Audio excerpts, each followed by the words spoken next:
Hello बच्चों, महत्वपूर्ण प्रश्नों की श्रृंखला में आपका स्वागत है। देखिए, आपका चैप्टर का टॉपिक नंबर शुरू हो रहा है वर्धमान तथा आसमान। तो क्वेश्चन नंबर इसमें देखिए ये 8 है। वे अंतराल ज्ञात करो जिसमें एफ एक्स बराबर फलन दिया है। फलन को एफ एक्स से लिखते हैं और इसी को हम वाई लिख सकते हैं या वाई बराबर यानी एफ एक्स। एफ एक्स होता क्या है? वाई का मान होता है 4x³ minus 6x² minus 72x+30 द्वारा प्रदत्त फलन, यानी ये फलन है निरंतर वर्धमान है, बी में निरंतर ह्रासमान है। तब इसके वो निकालने हैं अंतराल। तो निरंतर वर्धमान और निरंतर ह्रासमान ये होते क्या हैं, इसको आपको समझना है। जैसे कोई फलन दिया है, मान लो यही y बराबर ये फलन दिया है। अब अच्छा, हमने ये संख्या रेखा आपकी बना रखी है। इस संख्या रेखा पर इधर माइनस अनंत होता है, इधर प्लस अनंत होता है, बीच में जीरो। जीरो से इधर की संख्या ऋणात्मक होती है, इधर धनात्मक होती है। इधर से अब ये है आपका बायां, बाएं से दाएं बढ़ने पर मान बढ़ते जाते हैं, बढ़ रहे हैं।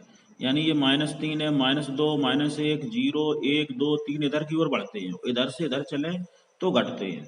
तो ये x के मान है, x अक्ष पर है x के मान, ठीक। तो संख्या रेखा पर अब पहचानना है वर्धमान है कि ह्रासमान है। जैसे कोई फलन दिया है, बाएं से दाएं बढ़ने पर, जैसे हमने 3 रखा है इस फलन में, तो इसका मान कुछ आया, मान लीजिए ऊपर आया, यहाँ पर y का मान 10 आया। फिर -2 रखा तो आया 5, फिर 1 रखा तो 1 आ गया। इसका मतलब x का मान इधर की ओर बाएं से दाएं बढ़ने पर और y का मान घटता है तो फलन निरंतर ह्रासमान कहलाता है। जब y का मान घटता है किधर से, बाएं से दाएं बढ़ने पर, यानी इसका मतलब -3 से ये और बड़ी संख्या, x का मान बढ़ रहा है और y का मान घट रहा है तो होगा ह्रासमान। ये क्या है? y बराबर यहाँ x की वैल्यू रखने पर इसका मान घटेगा, ऐसे वक्र बनेगा नीचे की ओर, तो ह्रासमान होगा। और इधर से बाएं से दाएं बढ़ने पर अगर y का मान पहले कम आया फिर बढ़ रहा है तो वर्धमान होगा। समझ में आया? यानी -3 है, -3 पर x का मान रखा तो मान लीजिए आया 2, -2 पर रखा तो मान लीजिए आया 4, तो इसका मतलब y का मान 4 हुआ। फिर 1 रखा तो 10 आया, तो इधर की ओर बढ़ेगा, y का मान बढ़ेगा। और यानी x का मान बढ़ने पर y का मान ही बढ़ता है तो फलन वर्धमान होता है। x का मान बढ़ने पर y का मान घटता है तो फलन ह्रासमान होता है, ठीक है। अब आया न ह्रासमान हो न वर्धमान, तो कुछ अंतराल पर वर्धमान यानी घटे और कुछ अंतराल पर घटे, तो पूरे उस अंतराल पर निकालना है तो न वर्धमान होगा न ह्रासमान होगा। कुछ पर बढ़े कुछ पर घटे, तो कुल अंतराल पर न वर्धमान होगा न ह्रासमान होगा, ठीक है। इसे कहते हैं। अच्छा, इसका वर्किंग रूल क्या होता है, निकालने का तरीका क्या होता है? सबसे पहले हमारा जो फलन दिया है उसका अवकलन करते हैं। डिफरेंस, जैसे ये फलन दिया था इसका अवकलन करेंगे तो यहाँ हुआ 12x² माइनस 12x माइनस 72, इसके फैक्टर कर लेते हैं। ये जैसे आए फैक्टर आपके 12 कॉमन ले लिया बाहर, तो इसके फैक्टर आपके ये आ गए गुणनखंड f' यानी अवकलन का। तो इसको निकालने के लिए अगर f' का मान ये धनात्मक है तो फलन वर्धमान होगा, और ऋणात्मक है तो फलन कैसा होगा? ह्रासमान। ये वर्किंग रूल होता है निकालने का, ठीक। इससे संबंधित जानकारी विस्तार से देखने के लिए हमारे अवकलन के अनुप्रयोग यानी प्लेलिस्ट में, चैनल के प्लेलिस्ट में जाएं और all video of 12th class में देखें अवकलन के अनुप्रयोग चैप्टर 5 से 9। ये आप देख लें तो इससे विस्तृत जानकारी आपको मिलेगी, ठीक है। हाँ, और इसकी हम डिस्क्रिप्शन में उसका लिंक भी ऐड कर देंगे। डिस्क्रिप्शन से आप डायरेक्ट जुड़ सकते हैं, ठीक है। अब अपने टॉपिक पर आते हैं। तो ये आपका फलन है, तो हमने सबसे पहले इसको निकाला f'(x), वर्किंग रूल हमने बताया f'(x) निकाल लेते हैं। तो फलन ये था, इसका अवकलन किया तो आपका ये अवकलन आया, इसके गुणनखंड किए तो आपके फैक्टर आ गए। अब इसके हम क्या करते हैं, ऐसे ये धनात्मक होगा या ऋणात्मक होगा पता नहीं चलेगा, तो इसे दो फैक्टर है, दोनों से मान निकाल दिए। x माइनस 3 बराबर 0, तो x बराबर 3 आया, और x बराबर x प्लस 2 बराबर 2 है, तो x बराबर -2 आया। अब अच्छा, ये रेखा हमारी है, ये रेखा -2 पर ये बिंदु है, -2 ये रहा, और -3 है, ये 3 है, नहीं +3 है, सॉरी, ये +3 है। तो ये रेखा कितने, पूरी रेखा यहाँ से 3 खंड हो गए, दो बिंदु के रेखा पर 3 खंड हो गए, यानी माइनस अनंत से -2, और -2 से 3, और 3 से अनंत, 3 खंडों पर देखते हैं ये किस अंतराल में इस फलन का मान धनात्मक है। इसको देखने के लिए हम क्या करते हैं, एक टेबल बनाते हैं, उससे समझ में क्लियर हो जाएगा। तो आपके दो फैक्टर हैं, दोनों को पहले का हमने लिखा, अंतराल निकाला, माइनस अनंत से -2, तो इसको उल्टा लिख दिया, -2 से अनंत, इधर से इधर को लिख दिया, इधर से इधर, कोई दिक्कत नहीं।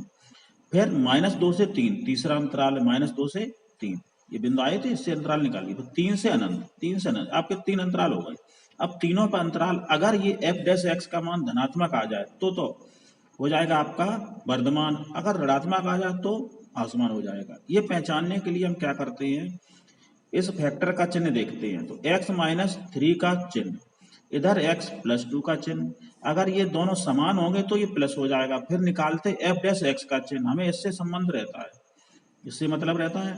तो अब देखिए हम तीनों अंतराल पर निकालते हैं, तो -2 से अनंत, -2 से इधर की ओर कोई सी संख्या रख सकते हैं, -2 के बाद -3 ही रख के देखो, तो -3 ये ऋणात्मक, -3 और -3 -6 हो, ऋणात्मक आया। इसमें भी रखो, -3 रख दिया तो -3 और 2 तो -1 बचा, यानी ये भी ऋणात्मक आया। तो इन दोनों का गुणा f' का चिन्ह कैसा आएगा, प्लस, तो ये इस अंतराल पर कैसा होगा, वर्धमान।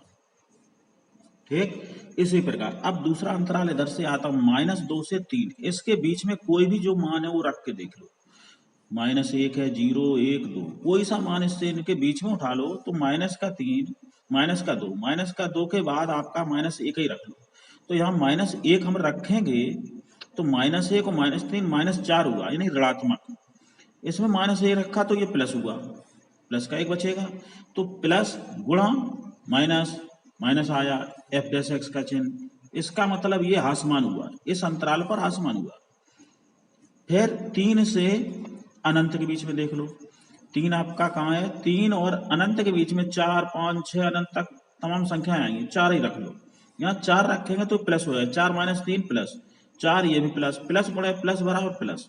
तो आपके यहाँ पर वर्धमान है और यहाँ पर दो अंतरालों पर आपका ये अंतराल और ये अंतराल वर्धमान है, और ये आपका हासमान है, तो दोनों के अंतराल आपके निकल आए। अंतराल देखो, -2 से अनंत तथा 3 से प्लस अनंत पर वर्धमान है, देखो दोनों वर्धमान है, तथा -2 से 3 पर निरंतर हासमान है, यही आपको ज्ञात करना था।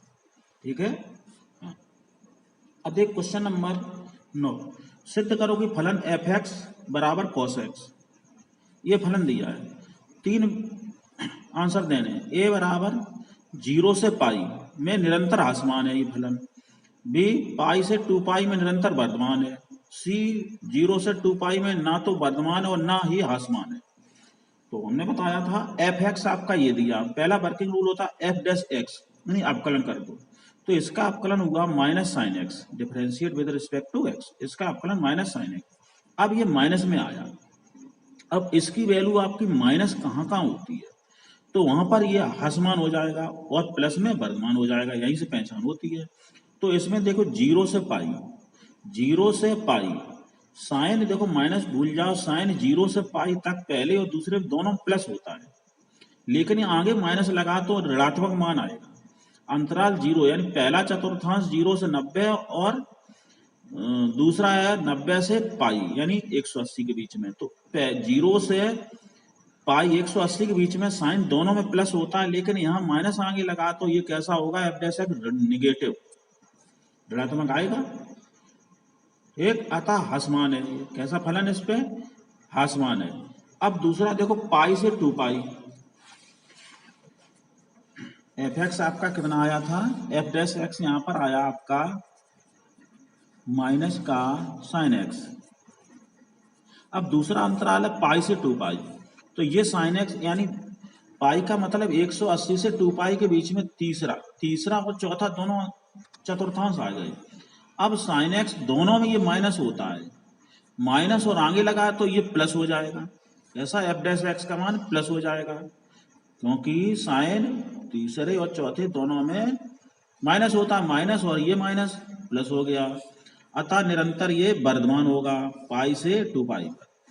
अब अंतराल पूरे पर 0 से 2 पाई पूरा राउंड, ये अभी तक यहाँ तक तो आपका था हासमान, इधर था वर्धमान। अब पूरा अंतराल इतने पर वर्धमान है, इतने पर वर्धमान है, इतने पर वर्धमान, इतने पर आसमान, तो पूरे अंतराल पर न वर्धमान होगा न आसमान होगा। तो ये चीज अंतराल 0 से 2 पाई पर कुल अंतराल आया, तो 0 से पाई पर आसमान तथा पाई से 2 पाई पर वर्धमान है, तो कुल अंतराल 0 से 2 पाई पर वर्धमान है, ना तो आसमान होगा, ना आसमान है और ना ही वर्धमान है। ठीक है। इसी प्रकार क्वेश्चन नंबर 10 है, ये भी आपको करना, एफ एक्स बराबर साइन एक्स, तो इसका एफ डैश एक्स आपको निकालना होगा, तो आ जाएगा कॉस एक्स, क्या आएगा, ये आपका कॉस एक्स होगा। अब कॉस एक्स देखिए किस अंतराल पर, 0 से पाई, ये कॉस एक्स आल पॉजिटिव होता है, ये तो इस पे वर्धमान हो गया। अब 90 से 180, ये दूसरे चतुर्थांश में माइनस होता है, तो निरंतर आसमान हो जाएगा। अब कुल अंतराल यहाँ 0 से पाई के बीच में इतने पर वर्धमान, इतने में आसमान, तो कुल अंतराल पर ना वर्धमान होगा और ना ही आसमान होगा। ठीक है, ये देखो हमने निकाल लिया। इसी प्रकार अब देखिए अगला टॉपिक है आपका स्पर्श रेखा तथा अवलंब रेखा। अब इसको समझने के लिए आपको इस चित्र को समझना होगा। स्पर्श रेखा किसे कहते हैं, अवलंब कहते हैं। कोई वक्र आपका, ये वक्र है, कोई वक्र दिया है, फलन दिया होगा, उसका हमने वक्र बनाई, इसको स्पर्श करने वाली ये रेखा है, स्पर्श कर रही किस बिंदु पर, पी पर स्पर्श कर रही है। ए बी रेखा ये आपकी है स्पर्श रेखा, ठीक। और स्पर्शी पर लंब को अवलंब कहते हैं। ये स्पर्श रेखा है, इस पर लंब खींचो, यहाँ 90 अंश का कोण बनता है, इधर भी 90। स्पर्शी पर लंब को अवलंब रेखा कहते हैं, ये सीडी हो गई, तो दोनों एक दूसरे रिलेटेड होती है। ठीक है। अब इसकी जो प्रवणता होती है, स्पर्शी की प्रवणता एक्स अक्ष से जो कोण बनाती है उसे साई बोलते हैं। कहीं कहीं थीटा लिखा है, तो हम लोगों ने इसको साई कहा है। यही स्पर्शी की प्रवणता होती है, ढाल है, प्रवणता का मतलब ढाल। स्पर्शी की प्रवणता dy अपॉन dx से लिखते बराबर tan साई, जितना कोण है tan में मान रख दो, तो स्पर्शी की प्रवणता आ जाती है। अब स्पर्शी पर लंब को अवलंब रेखा कहते हैं, ये हमने बताई थी, स्पर्शी पर लंब को अवलंब रेखा कहते हैं, एक दूसरे पर लंब होती हैं। तो अवलंब की प्रवणता कितनी हो जाएगी, लंब होने की शर्त होती है m1 गुणे m2 बराबर -1। ये स्पर्श की प्रवणता और लंब की प्रवणता -1 हो जाए, दोनों को लंब है, तो हमें निकालना, मान लो हमने स्पर्शी की प्रवणता m1 मानी, तो m2 बराबर, अब लंब की प्रवणता -1/m1 हो जाएगी। कितनी हो जाएगी, m2 बराबर -1/m1। तो वही अब लंब की प्रवणता ये dy/dx, तो अब स्पर्शी की प्रवणता dy/dx, तो अब लंब की प्रवणता -1/dy/dx, यानी -1 स्पर्शी की प्रवणता। ये फॉर्मूला आपका बन गया। ठीक है। इसी क्रम में सूत्र है कुछ, बिंदु x1, y1 स्पर्शी का समीकरण, ये फॉर्मूला होता है, ये x1 y1, y minus y1 बराबर dy/dx x माइनस x1, ये स्पर्शी का समीकरण हो गया, जहां पर dy/dx बिंदु x1, y1 पर स्पर्शी की प्रवणता है। ठीक है।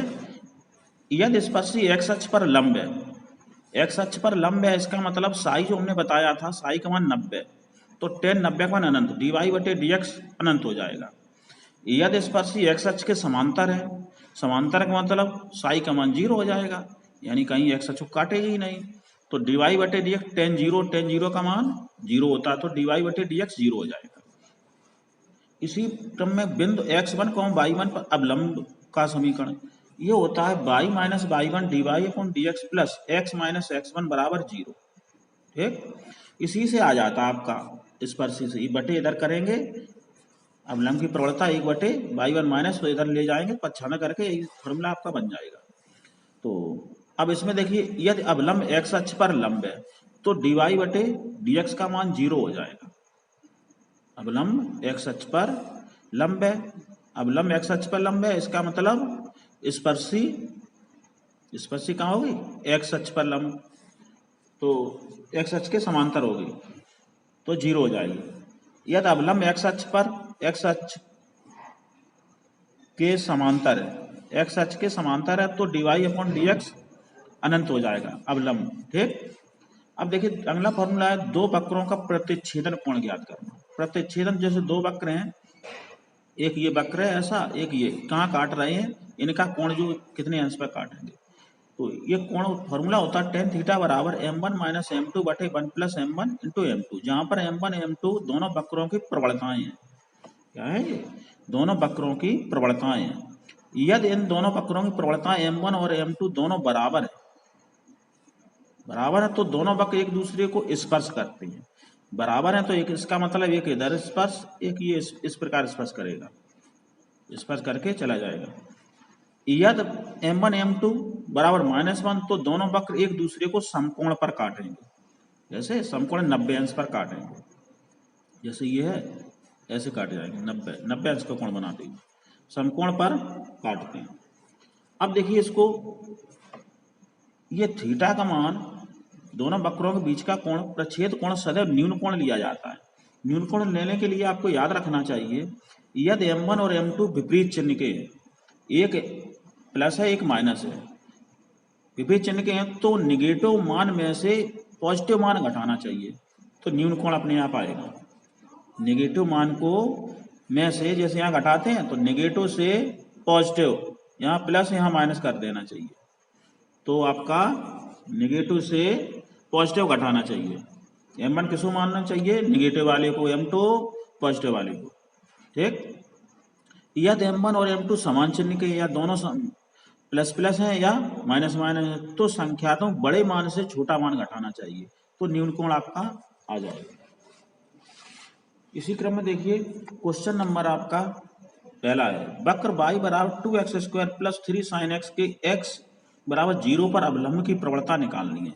2019 में आया तो x बराबर 0 पर अवलंब की प्रवणता, तो y बराबर हमारा ये वक्र दिया है तो स्पर्शी की पहले प्रवणता निकलेगी, तो dy अपॉन dx इसका अवकलन कर दो तो 4x plus 3 cos x, sine का cos x हुआ, x बराबर 0 पर तो स्पर्शी की प्रवणता आ जाएगी। स्पर्शी की प्रवणता dy अपॉन dx, x की जगह यहाँ 0 कर दो तो 3 आई, तो अवलंब की प्रवणता कितनी हो जाएगी, अवलंब की प्रवणता हमने बताई थी -1 बटे स्पर्शी की प्रवणता, स्पर्शी की प्रवणता 3 है तो -1 बटे 3 हो गई dy अपॉन dx का मान।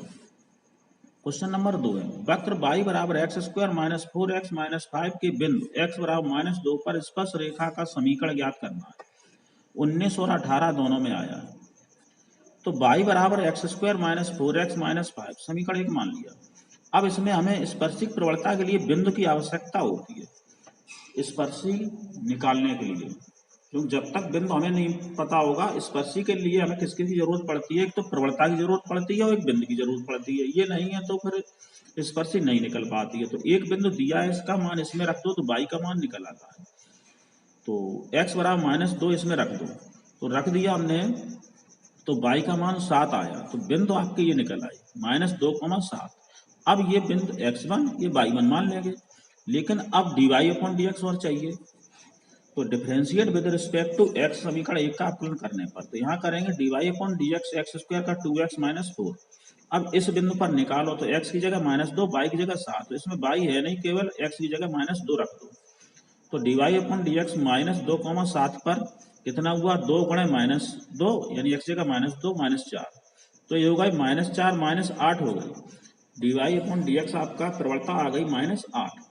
अब देखो निकल आएगा, समीकरण होता है बिंदु -2, 7 पर, बिंदु तो हमने निकाल लिए थे, पर स्पर्श रेखा का समीकरण, ये फॉर्मूला y माइनस y1 बराबर dy upon dx x minus x1, तो dy बटे dx निकाल लिया, y माइनस y1 ये है तो y माइनस 7, y1 का मान 7 है बराबर dy अपॉन dx -8, यहाँ x माइनस x1 की वैल्यू माइनस +2 हो गई, इसी को सॉल्व कर लो, y माइनस 7 बराबर -8x माइनस 16, सॉल्व करेंगे, ये इधर ले आओ, 8x प्लस वाई, ये माइनस के साथ, ये आ गया प्लस के 16 बराबर 0। इसको सॉल्व करेंगे तो 8x प्लस वाई ये बचे प्लस के 9 बराबर 0। यही आपका आंसर हो गया। धन्यवाद।